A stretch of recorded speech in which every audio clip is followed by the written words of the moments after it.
오늘 봉독해 드린 말씀 로마서 13장 8절로 10절 말씀 중심으로 이웃사랑과 율법의 완성 이런 제목으로 은혜를 나누겠습니다. 아프리카 오지에서 사역하시는 선교사님이 계셨습니다. 한 원주민 가정에 가서 복음을 전해 주었습니다. 그 가정에는 남편이 없어요. 가장이 없고 혼자서 아이들을 8명이나 키우는 엄마가 있었습니다. 선교사님이 집에 가보니까 아이들이 근데 먹지를 못해서 아주 바짝 말라 있어요. 뼈만 남아있는 그런 가정이었습니다. 그런데 선교사님이 전해준 이 복음의 말씀을 듣고 그 엄마와 아이들이 예수님을 믿게 되었습니다. 구원을 받게 되었는데요. 선교사님은 그 가정을 자주 방문하면서 하나님의 말씀을 가르쳐주고 또 그 가정을 위해서 계속 기도해 주셨습니다. 구원받아 그리스도인이 된 자매님, 비록 가난하여 아이들을 이렇게 풍족하게 먹이지는 못하지만 이제 예수 믿고 난 다음에 그 마음속에 슬픔이나 절망, 원망, 불평 이런 것이 없었어요. 그래서 그 마음속에 참된 평안이 있었고 기쁨이 충만한 삶을 살게 되었습니다. 선교사님이 그 가정을 방문할 때마다 음식을 가져다 주셨습니다. 그러면 이 자매님은 그 음식을 받자마자 감사히 받고 받자마자 절반으로 딱 나누는 거예요. 그래서 그 절반을 가지고 바깥으로 나갑니다. 그래서 선교사님이 궁금했어요. 저 반을 가지고 어디로 갈까? 갔다 온 자매에게 물어봤어요. 그거 어디다 가져가시는 거예요? 우리 바로 옆집에 우리보다 더 힘들고 어려운 가정이 있어요. 거기도 아이들이 많고 굶는 아이들이 있어서 가져다 주었습니다.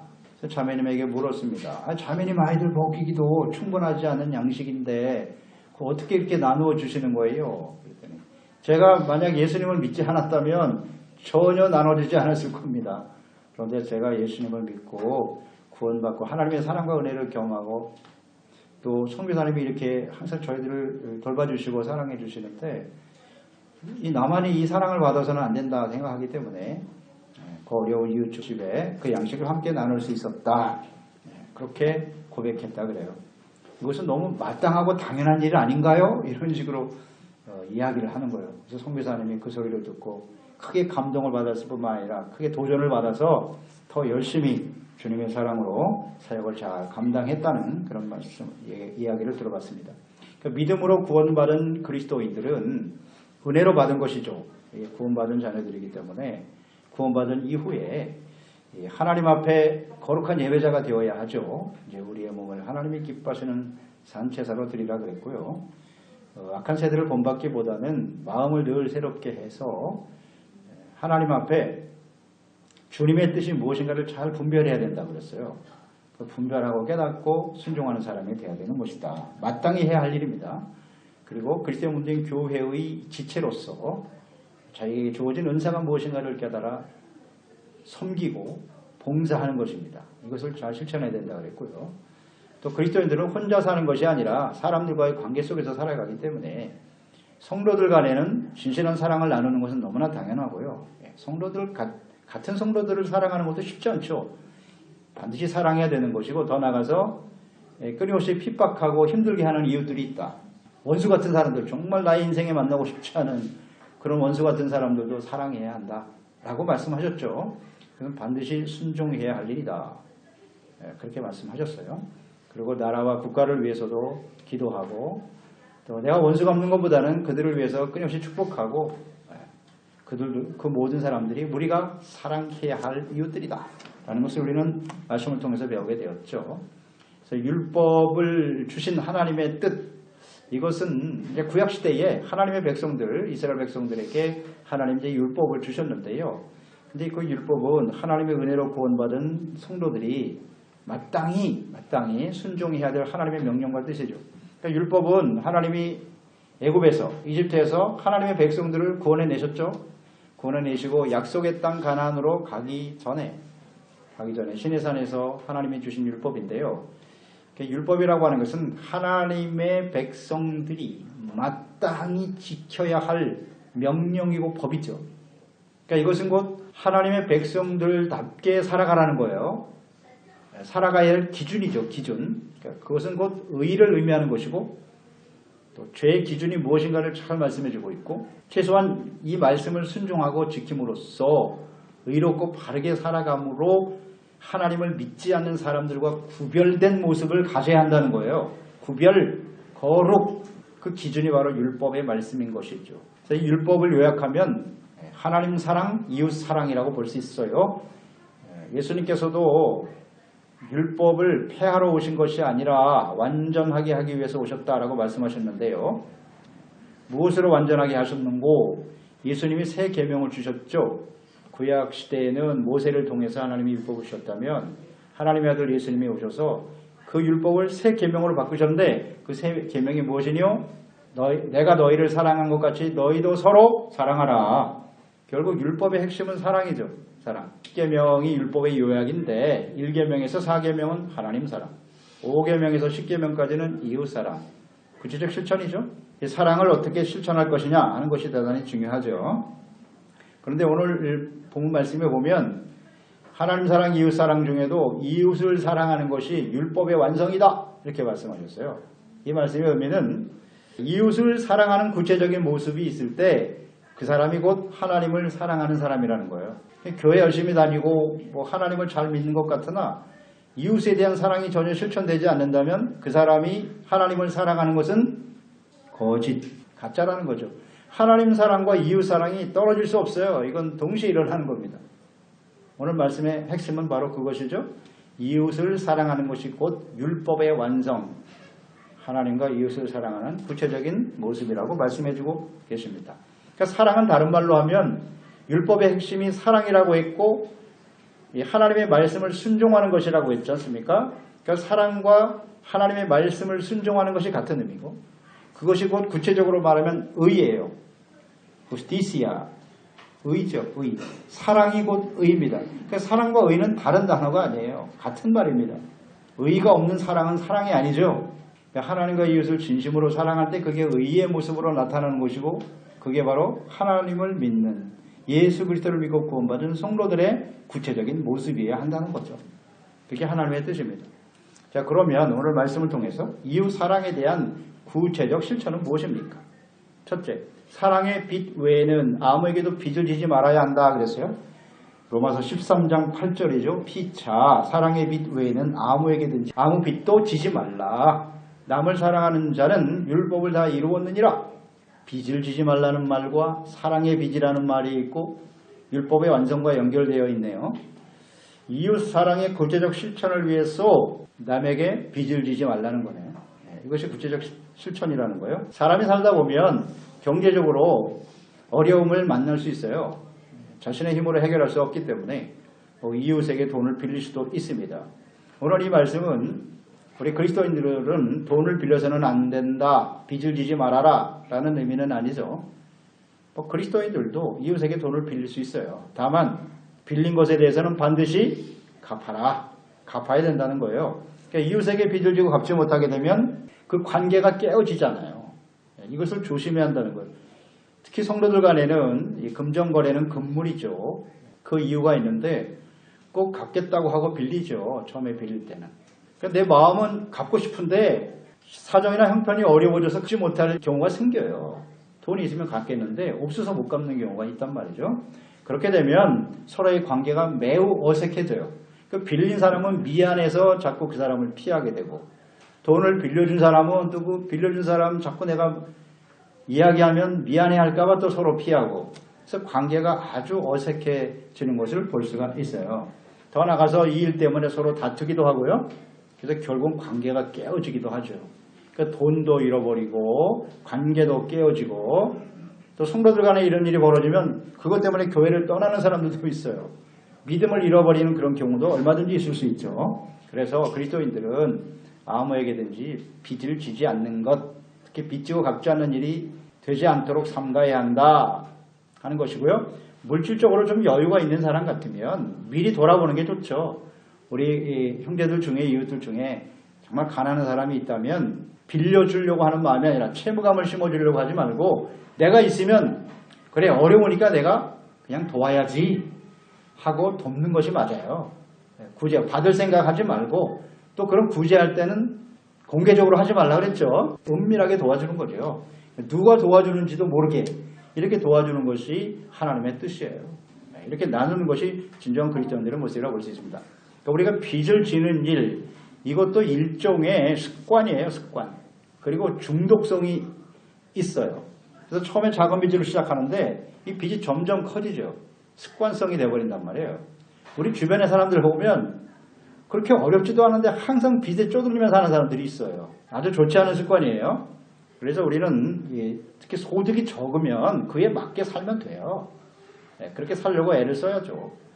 갚을 능력도 없으면서 빚을 얻어서 자꾸 과소비를 하는 이런 나쁜 습관, 이것을 우리는 그리스도인들에게서는 버려야 되는 것이죠. 그리스도인들은 욕심에 이끌려서 무절제하게 살아감으로 인해서 그 이웃들에게 자꾸 피해를 주는 거잖아요. 부담을 주는 것이잖아요. 이런 일을 하지 말라는 것입니다. 또 빚을 갚지 않음으로써 그리스도인으로서의 어떤 덕을 상실하는 일이 없도록 해야 한다는 것입니다. 이것이 작은 일 같지만 이웃사랑에 대한 구체적인 실천이라고 볼 수 있어요. 그러니까 성도들 간에 빚을 지고 갚지 못하면 그 상대방이 그것 때문에 실족할 수도 있단 말이에요. 믿음이 연약한 사람들은 실족하죠. 예수 믿는 사람이 말이지. 하나님의 자녀고 하나님께 나가서 기도하고 하나님 섬긴다고 하면서 빚을 갚지 않는다. 그런 예수는 난 믿지 않겠다. 그리고 떠날 수도 있단 말이에요. 이런 일이 실제로 일어나죠. 근데 성도들뿐만 아니라 만약 그 사람이 불신자인 경우에는 더 심각해지는 거죠. 믿지 않는 사람한테 돈을 빌렸다. 갚지 않으면 그리스도인들, 그 잘못된 그리스도인으로 인해서 예수 그리스도의 이름에 손상을 주게 되는 것이고 그 사람이 예수 믿고 구원받을 수 있는 길을 막아버린단 말이에요. 아주 나쁜 이미지를 심어주는 거 아닙니까? 그러니까 이런 것도 조심해야 한다 생각합니다. 그래서 마태복음 18장 6절에 보면 예수님이 하신 말씀이죠. 누구든지 나를 믿는 이 작은 자 중 하나를 실족하게 하면 차라리 연자 맷돌이 그 목에 달려서 깊은 바다에 빠지는 것이 더 낫다. 그만큼 심각하다는 거예요. 내가 잘못된 행동으로 인해서 한 사람이 실족하고 주님을 믿지 않게 된다면 그 책임이 굉장히 크다는 겁니다. 이것을 우리는 항상 생각해야 되겠죠. 그래서 그리스도인들은 아무에게나 빚을 지는 일이 없도록 해야 하고 부득이 빚을 지었다면 반드시 갚아야 된다. 이것이 오늘 본문의 가르침이고요. 또 하나는 사랑의 빚에 대해서 말씀하셨죠. 사랑의 빚 외에는 빚이지 말라 그랬으니까 사랑의 빚을 지는 것은 그럼 어떤 의미냐. 사랑의 빚진 자의 마음으로 이웃을 사랑하라. 그런 뜻이겠죠. 그러니까 우리 그리스도인들은 누구나 하나님의 사랑에 빚을 지고 살아가는 사람들이죠. 그러니까 우리가 죄로 인해서 영원한 멸망에 떨어질 수밖에 없는, 그러니까 스스로 죄의 문제를 해결하고 하나님 앞에 의롭다고 그러고 구원받을 수 있는 사람들이 아니었잖아요. 절망적인 존재들이었는데 하나님께서 예수 그리스도를 보내사 우리의 죄를 십자가에서 대속하시고 은혜로 우리를 용서해 주시고 의롭다함을 얻게 하시고 구원받게 하셨죠. 이건 철저한 은혜와 사랑의 빚이에요. 하나님에 대해서. 이것을 우리가 분명히 알기 때문에 엄청난 사랑의 빚을 지고 사는 우리들이라면 마땅히 이웃을 사랑해야 한다는 것이죠. 이웃에게 사랑의 빚을 함께 나누며 살아가는 것, 즉 하나님의 사랑의 빚을 갚는 마음으로 이웃을 사랑해야 한다. 그런 뜻이겠죠. 그러면 사랑의 빚을 갚는 이웃 사랑의 구체적 실천, 어떻게 하는 것이 사랑의 빚을 이웃에게 함께 나누는 것일까요? 첫째는 이웃을 용서하는 거예요. 이웃을 용서하는 것이 사랑의 빚을 갚는 겁니다. 마태복음 18장에 보면 예수님의 제자인 베드로가 예수님께 나와서 묻습니다. 예수님, 우리 형제 중에 나에게 잘못하고 죄를 짓는 사람이 있는데 내가 한 7번 정도 용서해주면 될까요? 그 정도면 충고 안 하지 않을까요? 그랬더니 예수님께서 마태복음 18장 22절에 이렇게 말씀하셨어요. 예수께서 이르시되 내게 이르노니 7번을 70번까지라도 해라. 이건 무한정 용서라는 거죠. 예수님의 뜻은 바로 이와 같다라고 말씀하신 것인데요. 그리스도인들이 이렇게 형제들에 대해서 이웃에 대해서 무한정 용서해야 된다. 이 당위성에 대해서 깨닫게 하시기 위해서 하나의 비유를 들어 설명하셨어요. 그게 바로 우리가 잘 아는 1만 달란트 빚진 자죠. 마태복음 18장 23절에 이렇게 시작하죠. 그러므로 천국은 그 종들과 결산하려 하던 어떤 임금과 같으니, 즉 하나님의 사랑으로 은혜로 구원받은 성도들, 하나님의 나라에 들어갈 하나님의 성도들은 이와 같아야 한다라는 말씀이겠죠. 그러면서 한 임금이 와서 결산을 하는데 1만 달란트 빚진 종이 있었다. 근데 도저히 갚을 능력이 없는 거예요. 그래서 와서 호소하죠. 임금님이 왕이여, 내가 아직 형편이 안 되니 시간을 더 주시면 나중에 갚겠습니다. 근데 갚을 수 있는 형편이 아니라는 걸 알아요. 그 1만 달란트가 얼마나 큰 돈이냐면 1달란트가 6,000데나리온인데 1데나리온이 하루 품삯이에요. 노동자의 하루 품삯. 그러면 한 달란트만 해도 굉장히 큰 돈이죠. 큰 돈인데 그거에 6,000배니까 대충 계산해 보니까 한 3조 정도 돼요. 3조. 그런 빚을 그 당시에 3조니까 뭐 지금 생각하면 상상을 초월하죠.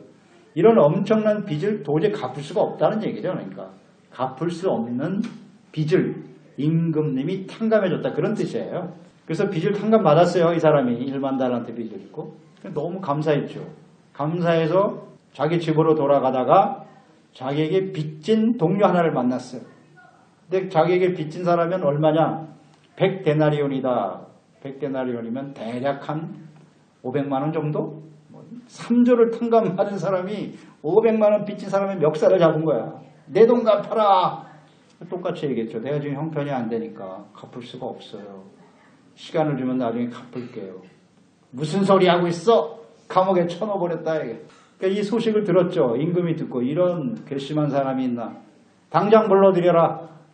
그래서 내가 너에게 어마어마한 빚을 탕감해 주었는데 그래 내 동료의 그만한 빚도 탕감해 주지 못한단 말인가? 그래서 감옥에 쳐넣어라 그래서 그 빚 다 갚기 전에 넌 절대로 못 나와. 이걸 비유로 예수님께서 설명을 하신 것이죠. 그러니까 이 말씀의 의미는 뭐냐면 너무나 큰 은혜를 받은 사람은 형제와 이웃을 용서해주고 불쌍히 여기는 것이 당연하다는 거예요. 오늘 그 말씀에 보면 악한 종아 그랬거든요. 그러니까 너무나 큰 은혜를 받고 용서받은 사람이 다른 사람을 이해하고 용서하지 못한다는 것이 악이다 라고 주님께서 말씀하고 계시지요. 그래서 우리가 이웃 사랑에 대한 구체적 실천은 우리가 하나님 앞에 너무나 큰 은혜의 빚을, 사랑의 빚을 진 사람이기 때문에 이웃을 용서할 줄 알아야 하는 것입니다. 그래서 마태복음 그 18장 이 비유의 마지막 35절에 이렇게 말씀하셨어요. 너희가 각각, 너희는 예수 믿고 구원받은 사람들이에요. 각각 마음으로부터 형제를 용서하지 아니하면, 조건절이죠. 나의 하늘 아버지께서도 너희에게 이와 같이 하시리라. 조건입니다. 우리가 형제를 진심으로 용서하고 불쌍히 여기고 용납하지 아니하면 하나님 아버지께서도 우리의 죄를 용서하지 않으신다. 이 말씀 우리는 잘 듣고 작은 일부터 실천하는 것이 필요하겠죠. 두 번째, 사랑의 빚을 진 사람의 이웃 사랑의 실천은 뭐냐면 복음을 전해주는 거예요. 그래서 예수 그리스도의 복음을 듣고 그들이 곧 구원받게 하는 것, 하나님께로부터 용서받게 하는 것, 이것이 빚을 갚는 일이다. 로마서 1장 14절로 15절에 말씀하죠. 헬라인이나 야만인이나 지혜 있는 자나 어리석은 자에게 다 내가 빚진 자라. 사도 바울의 고백이죠. 빚진 자라. 그러므로 나는 할 수 있는 대로 로마에 있는 너희에게도 복음을 전하기를 원하노라. 사도 바울은 이 빚진 자의 마음을 가지고 있었다는 거예요. 그래서 모든 사람들에게, 특히 로마에까지 가서 복음을 전하는 일을 왜 헌신했다는 거죠. 그는 왜 빚진 자의 마음을 가졌냐면 사도 바울은 처음부터 예수 잘 믿는 사람이 아니었죠. 예수 믿는 사람을 박해하고 핍박하고 교회를 잔해하던 사람이에요. 그랬던 사도 바울이 예수 그리스도를 만나고 변화됐죠. 구원받은 이후에 항상 마음속에 빚진 자의 마음이 있었단 말이에요. 그래서 이거 어떻게 하면 이 사랑의 빚을 갚지? 나 같은 악한 죄인 중에 괴수도 구원받았는데 그러면 다른 사람에게 이 복음의 말씀을 전해줘야겠구나. 그래서 목숨 걸고 최선을 다해서 땅끝까지 복음을 전하는 일을 왜 헌신했다는 거죠. 이것이 바로 사랑의 빚을 진 사람의 구체적인 실천이라는 거예요. 이웃 사랑과 용서하는 것과 또 하나는 복음을 전해주고 그 예수 그리스도의 복음을 통해서 구원받게 하는 것. 구체적 사랑의 실천입니다. 두 번째로 이제 좀 더 구체화되죠. 이웃 사랑은 율법의 완성이다라고 말씀하셨는데 8절에 그러면 그 율법의 완성은 즉 율법에 나타난 하나님의 뜻을 구체적으로 말씀을 보면서 실천해야 한다고 증거하고 있죠. 9절 말씀 8절에 9절에 보면 남을 사랑하는 자는 율법을 다 이루었다라고 말씀하시면서 9절에 간음하지 말아라, 살인하지 말아라, 도둑질하지 마라, 탐내지 말라 한 것과 그 외에 다른 계명이 있을지라도 내 이웃을 내 자신과 같이 사랑하라 하신 그 말씀 가운데 다 들어있다는 거예요. 그러니까 율법의 핵심은 율법을 요약하면 이웃 사랑에 대한 율법을 요약하면 이와 같은 것인데 이것을 잘 실천하는 것이 바로 이웃사랑이다 라는 말씀이죠. 그러니까 율법은 구원받은 성도들이 마땅히 순종해야 될 하나님의 명령이라고 그랬어요. 의의 기준이라고 그랬습니다. 그리고 그 핵심은 사랑이라고 그랬죠. 그러니까 이웃에 대한 사랑을 어떻게 실천할 것이냐. 최소한 이 말씀은 지켜야 한다는 거죠. 이 말씀을 구체적으로 실천하는 것이 이웃사랑이다. 사랑이라는 것은 단순한 감정이 아니에요. 감정이 아니고 이 사랑은 의지적 결단이에요. 물론 감정도 필요하겠죠. 그러나 때로는 감정만 가지고는 안 돼요.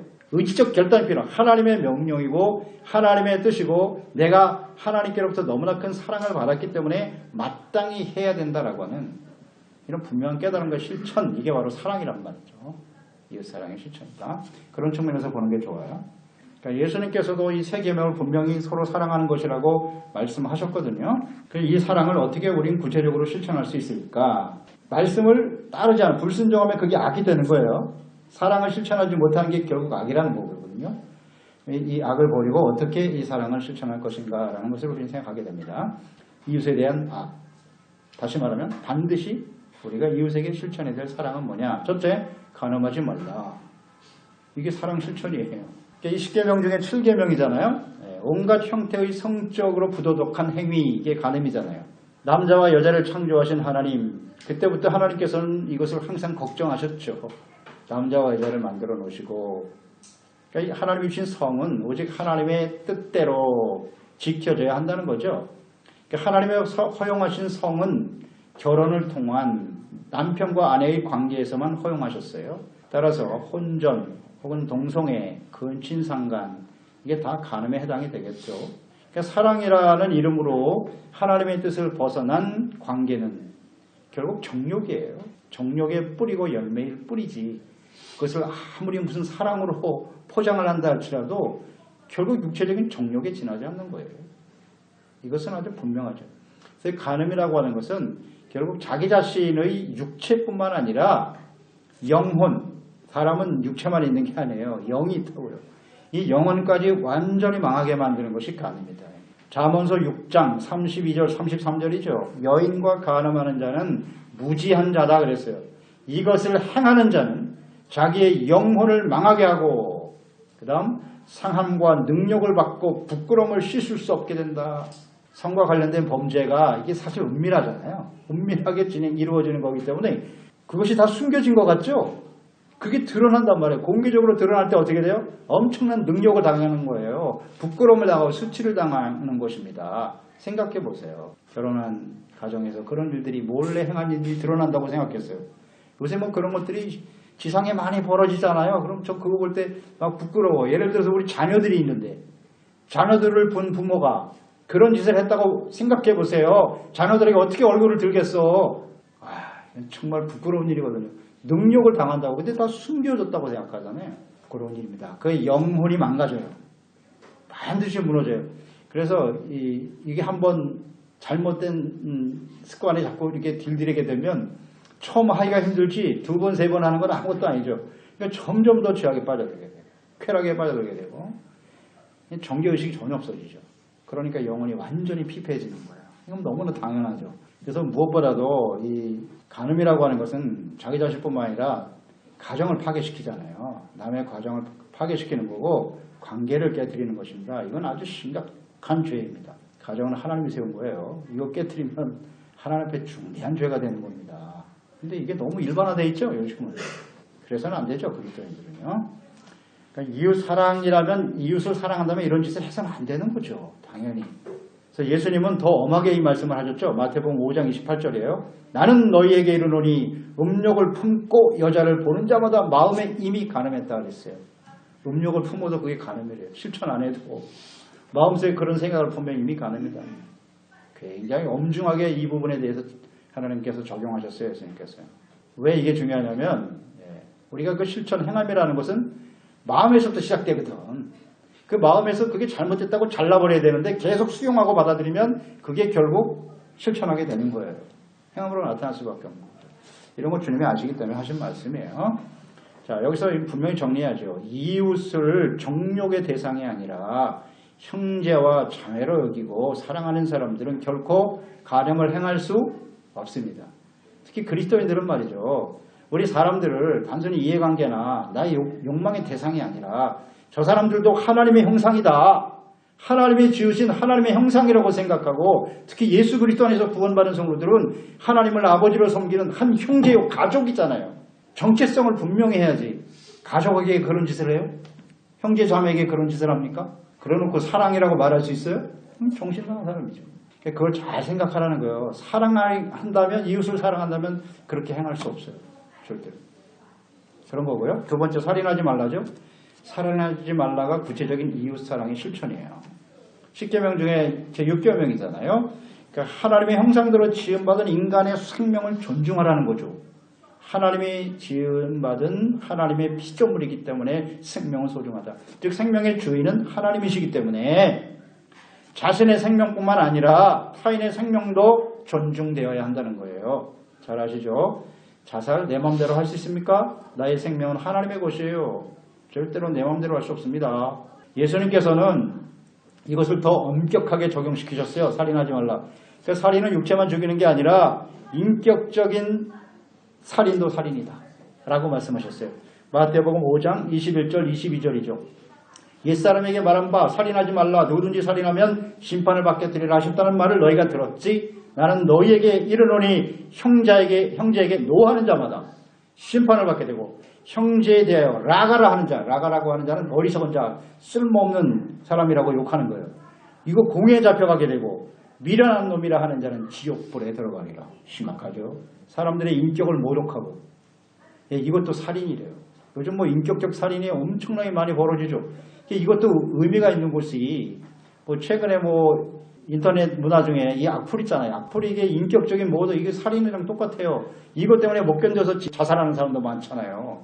근데 나는 뭐 글만 적었을 뿐인데 근데 그 사람이 그 악플을 보고 상처받아서 자살했다. 그러면 내가 그 사람 죽인 겁니다. 이것도 살인이라는 거예요. 살인. 그렇기 때문에 그만한 거예요. 해서는 안 된다는 거 분명히 우리 생각해야 합니다. 또한 요한 1서 3장 15절에 이런 말씀도 있어요. 그 형제를 미워하는 자마다 살인하는 자니 이렇게 정확하게 기록되어 있어요. 살인하는 자마다 영생이 그 속에 거하지 아니하는 것을 너희가 아는 바라. 형제를 미워하는 것이 살인이래요. 미움이 살인입니다. 그래서 우리 마음속에 미움이 들어오면 즉시 정리해내야 돼요. 그걸 극복하지 못하면 심각한 상황이 벌어지게 되는 거예요. 그만큼 마음을 지키는 것이 중요하다는 의미이겠죠. 그래서 우리 그리스도인들은 이웃사랑, 미움 절대 안 되고요. 인격적으로 모독하는 일도 금해야 해요. 그게 살인이라는 생각을 항상 해야 돼요. 그러면 버리겠죠. 사랑하는 사람한테는 그럴 수 있겠어요? 그럴 수 없죠. 그 다음 도둑질하지 말라. 10계명 중에 제8계명입니다. 이웃사랑의 실천을 구체적으로 적용하는 거예요. 다른 사람의 소유를 부당한 방법으로 취하거나 빼앗는 거, 그게 도둑질이겠죠? 도둑질의 기준은 사회법에 국한된 것이라고 생각하는 경향이 있습니다. 그러나 법을 아주 교묘하게 이용해서 타인의 재산을 도둑질할 수도 있어요. 나는 법대로 했는데요. 법대로 했다고 하면서 그 모든 것을 남의 것을 빼앗는단 말이에요. 뭐 한국의 최근의 사건 비선실세 최순실 같은 사람이죠. 국정농단 겉으로 봐서는 상당히 합법적인 것 같아. 그런데 합법을 가장해서 엄청난 도둑질을 하고 있는 것이죠. 또 물질뿐만 아니라 지적 재산을 도둑질하는 경우도 있어요. 저작권이라든지 혹은 논문 표절 이런 것도 도둑질이죠. 해서는 안 돼요. 다른 사람에게 피해를 주는 거 아닙니까? 나의 이익을 위해서 금해야죠. 그리스도인들에게 있어서 이걸 좀 더 정확하게 적용을 해본다면 그리스도인들에게 있어서의 재물에 대한 생각은 청지기적 사고방식이죠. 이 재물의 주인이 내가 아니라 하나님이시다. 나는 이것을 다만 맡아서 관리하는 청지기다. 이건 아주 분명하죠. 그렇기 때문에 이 하나님께서 이웃과 함께 나누도록 하나님의 뜻대로 사용하도록 우리에게 맡기셨다는 거죠. 나의 욕심을 채우기 위한 것이 아니라 하나님과 이웃을 위해 사용되어야 한다는 것이죠. 그러니까 남들보다 우리 그리스도인들이 더 많은 재물을 가지게 되었다면 그것은 곧 사명이다. 그것을 축복이라고 말하기도 하는데요. 더 많은 것을 가지고 있으니 나는 축복을 받았다. 그게 아니고요. 그리스도인들은 사명이라고 생각해야 돼요. 나누어야 되는 사명이 나에게 있는 것이구나. 그리고 실천하는 사람이 되어야 하겠지요. 또 이런 측면에서 본다면 하나님 우리에게 많은 것을 주셨는데도 이웃과 전혀 나누지 않는다. 이것도 하나의 도둑질이라고 볼 수 있는 거예요. 그리스도인들에게 있어서는 이렇게도 우리가 적용을 시켜야 됩니다. 그래서 필요 이상으로 너무 많은 것을 쌓아두고 사치하고 낭비하는 것, 이것도 여기에 해당이 돼요. 남들은 먹지 못해서 지금 굶주리고 있는데 내가 열심히 벌어서 돈이 많은 것도 능력이야 이러면서 말이죠. 사람들은 무시하고 자기가 호의호식하는 것을 정당화하려고 하는 것, 이건 그리스도인들에게 있어서는 안 돼요. 절대 용납될 수 없는 거예요. 이런 것들 우리는 잘 생각해야 합니다. 그 다음에 탐내지 말라라는 말씀 있죠. 탐내지 말라. 이게 출애굽기 20장 17절, 그러니까 십계명의 마지막 부분이죠. 제 십계명인데 내 이웃의 집을 탐내지 말라 그랬고, 내 이웃의 아내나 그의 남종이나 그의 여종이나 그의 소나 그의 나귀나 무릇 내 이웃의 소유를 탐내지 말라 그랬어요. 십계명의 마지막 부분인데 탐심, 이게 탐내다라고 하는 헬라 원어를 보면 그 의미가 뭐냐면 간절히 열망한다는 뜻이에요. 탐낸다고 하는 것은 간절히 열망한다. 이것은 이 열망이라는 단어가 선한 의미로 사용될 수도 있고 또 악한 의도로 사용될 수도 있다 하는 것을 우리는 생각하죠. 그러니까 이 탐내지 말라라고 하는 계명은 자신의 정욕을 채우기 위해서 이웃의 소유, 그 소유에 대해서 필요 이상으로 관심을 갖는다든지 집착하는 것, 이게 바로 탐심이거든요. 이것을 조심하라 라고 경고하고 계시는 거죠. 그러니까 우리 사람들의 죄의 뿌리는 뭐냐? 결국 탐욕이에요. 탐욕. 그래서 이 탐심은 성경구 우상숭배다 이렇게 말씀하고 있거든요. 골로새서 3장 5절이죠. 그러므로 땅에 있는 지체를 죽여라. 육체의 욕심을 없애라는 겁니다. 그 욕심의 내용은 음란, 부정, 사욕, 악한 정욕, 탐심이니 탐심은 우상숭배니라. 그러니까 탐심이 모든 죄악의 뿌리예요. 이것을 분명하게 다스리지 못하면 하나님 앞에서 이 죄를 지을 수밖에 없는 우리의 모습인데요. 우리가 아무리 구원받은 하나님의 자녀라고 하지만 이 탐욕, 탐심 버리기 쉽지 않아요. 우리가 육체를 가지고 살아가는 동안에는 끊임없이 우리에게 영향을 미치게 돼 있죠. 그래서 이 탐심을 어떻게 제거해내느냐, 이것이 매우 중요한 문제입니다. 그래서 이웃의 소유물이라든지 혹은 성공, 사람들로부터 인정받는 일, 이런 것을 보면서 자꾸 시기 질투하는 거예요. 이것도 좋지 않아요. 시기 질투도 이 탐심에 근거한 것이라고 보면 돼요. 그냥 있는 그대로 상대방을 인정하면 되는 거죠. 그걸 내가 갖지 못했다고 해서 계속 시기 질투한 탐심입니다. 그래서 이런 탐심을 빨리 버려야 돼요. 버리고 이 탐욕의 모든 뿌리, 이것이 이 죄의 뿌리가 된다는 걸 우리는 기억하고 어떻게 이것을 정리할 것인가. 그러니까 이웃이 잘 되면 박수 쳐주고 좋아해 줘야죠. 그게 사랑 아니에요? 그게 이웃 사랑 아닙니까? 과도하게 내가 그것을 나의 것으로 만들려고 생각하는 탐심. 이웃을 사랑하면 이런 마음은 없어져야 돼요. 그렇지 않습니까? 내가 정말 사랑하는 사람이면 이런 탐욕을 갖는 것이 아니라 모든 것을 주고 싶죠. 이게 진짜 사랑 아닌가요? 구체적인 사랑으로 나타날 수밖에 없는 겁니다. 그래서 하나님의 사랑과 은혜로 예수 그리스도를 믿음으로 말미암아 구원받고 의롭다함을 얻은 그리스도인들은요, 절대로 이웃에게 악을 행할 수 없어요. 그러니까 사랑에 빚을 진 사람은 악을 행할 수가 없는 거예요. 그게 정상이죠. 그러나 현실적으로 보면 끊임없이 이런 악의 요소들이 우리 가운데 여전히 잔존하고 있다는 거죠. 그런 모습을 보면서 우리가 깜짝깜짝 놀라잖아요. 저도 그런데요. 그렇게 오랫동안 신앙생활하고 하나님 말씀을 가르치고 맨날 기도하고 한다고 하지만 마음속에 일어나는 이런 탐심 때문에, 죄악 때문에 놀라거든요. 근데 그건 이상한 일이 아니에요. 너무나 당연한 거예요. 어떻게 이것을 우리가 잘 극복해낼 수 있느냐 하는 것이 문제겠죠. 그래서 이 사랑이라고 하는 것, 이 사랑이 이런 구체적인 실천으로 나타나야 되는 것인데, 이것을 이웃사랑의 구체적인 모습으로 나타내야 되는 것인데요. 그게 우리의 의지와 노력만 갖고 잘 안 된다는 거죠. 그렇기 때문에 기도하고 성령님의 도우심이 필요하다는 거예요. 성령의 열매가 사랑이죠.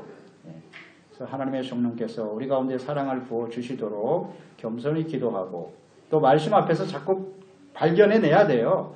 나의 그 잘못된 삶이 계속되어져야 하는 거죠. 계속되어져야 해요. 그럴 때 우리가 참된 그리스도인으로서 많은 사람들에게 선한 영향력을 미치는 참된 그리스도인으로 살아가게 될 것입니다. 기도하겠습니다. 오늘 봉독해 드린 말씀 로마서 13장